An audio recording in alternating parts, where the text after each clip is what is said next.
അങ്ങനെ വീണ്ടും ഒരു ഈവനിങ് വ്ളോഗായിട്ടാണ് വന്നേക്കണത്. അപ്പോൾ സ്കൂളിൽ വിട്ട് പിള്ളേർ വന്നിട്ട് കുറച്ച് നേരമായി. അപ്പോൾ ഞാൻ ഡ്യൂട്ടി കഴിഞ്ഞ് വന്നു കഴിഞ്ഞപ്പോൾ പിള്ളേരുടെ സാധനങ്ങളൊക്കെ എടുത്ത് ഒക്കെ ഒന്ന് അറേഞ്ച് ചെയ്ത് വെക്കാനായിട്ട്. ബാഗ് വേറെ സ്ഥലത്ത്, ലഞ്ച് ബാഗ് വേറെ സ്ഥലത്ത്, യൂണിഫോം വേറെ സ്ഥലത്ത്, എല്ലാം ഇങ്ങനെ പരത്തിയിട്ടേക്കായിരിക്കും. അപ്പോൾ അതൊക്കെ ഒന്ന് പറക്കി അതിൻ്റെ സ്ഥാനത്തൊക്കെ കൊണ്ടുവന്നിടുന്നുണ്ട്. അലക്കേണ്ട സാധനങ്ങൾ വാഷിംഗ് മെഷീൻ്റെ അവിടെയും കൊണ്ടുവന്നിടുന്നുണ്ട്. പിന്നെ ഇനി ലഞ്ച് ബാഗ് പരിശോധിക്കലാണ് കേട്ടോ. എന്തോരം കഴിച്ചു, എന്തോരം കഴിച്ചില്ല, ഇതൊക്കെ പരിശോധിച്ച് അവരെ ചോദ്യം ചെയ്യലാണ് അടുത്തത് എൻ്റെ പണി. എല്ലാം ഒന്നും കഴിച്ച് കാണില്ല എന്ന് വിചാരിക്കുന്നുണ്ട്. എന്തെങ്കിലുമൊക്കെ തിരിച്ച് കൊണ്ടുവന്നിട്ടുണ്ടാവും. വെള്ളം എന്താണെന്നറിയില്ല, ഇപ്പോൾ കുടിച്ചിട്ട് വരുന്നുണ്ട്. ആദ്യം വെള്ളം തിരിച്ച് കൊണ്ടുവരുമായിരുന്നു, ഇപ്പോൾ വെള്ളം കുടിച്ചിട്ട് കുറേ വരുന്നുണ്ട്. കുഴപ്പമില്ല, കുറച്ചൊക്കെ ഉണ്ടാവാറുള്ളൂ കേട്ടോ. കറിയും ചോറൊക്കെ ചില സമയത്ത് ബാലൻസ് വരാറുണ്ട്. പിന്നെ എല്ലാം കറക്റ്റായിട്ട് കഴിച്ചിന് വരുന്നത് സ്നാക്സ് ബോക്സ് മാത്രമായിരിക്കും.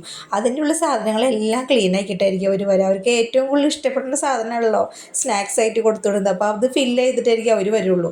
പിന്നെയും ചോറും കുറച്ച് കറിയൊക്കെ അതിനകത്ത് ചിലപ്പോൾ ബാക്കി വരാറുണ്ട്. പിന്നെ അങ്ങനെ എല്ലാ പാത്രങ്ങളും എടുത്ത്, പിന്നെ എൻ്റെ ജോലിക്ക് പോയ പാത്രങ്ങളും എല്ലാം എടുത്ത് അതൊക്കെ ഒന്ന് കഴുകി എടുത്ത് വെക്കുന്നുണ്ട് കേട്ടോ. വെള്ളം വരാനായിട്ട് അപ്പുറത്ത് കൊണ്ടുവന്ന് വെക്കണം. അത് കഴിഞ്ഞ ശേഷം വേണം കബോർഡിലേക്ക് എടുത്ത് വെക്കാൻ. അപ്പോൾ ഞാൻ വരുന്ന വഴിക്ക് കുറച്ച് സാധനങ്ങളൊക്കെ മേടിച്ചിട്ടുണ്ടായിരുന്നു സൂപ്പർ മാർക്കറ്റിൽ നിന്ന്. അപ്പോൾ അതൊക്കെ ഒന്ന് ബാഗിൽ നിന്ന് എടുത്ത് മാറ്റി വെക്കണേ.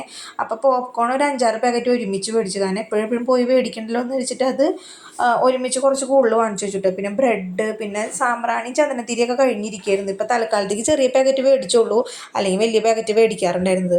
അതിൻ്റെ ഇടയ്ക്ക് പൊന്നൂസ് വിശക്കണമെന്ന് പറഞ്ഞ് വന്ന് കുളി കഴിഞ്ഞ് വന്നപ്പോൾ അവൾക്ക് പഴം നെയ്യിൽ വാട്ടി കൊടുക്കാനായിട്ട് പറഞ്ഞിട്ട്. ഈ പഴം കഴിക്കാത്ത പിള്ളേർക്ക് ഇങ്ങനെ ഒരു ടെക്നിക്കിൽ ചെയ്ത് കൊടുക്കുകയാണെങ്കിൽ നല്ലതായിരിക്കും.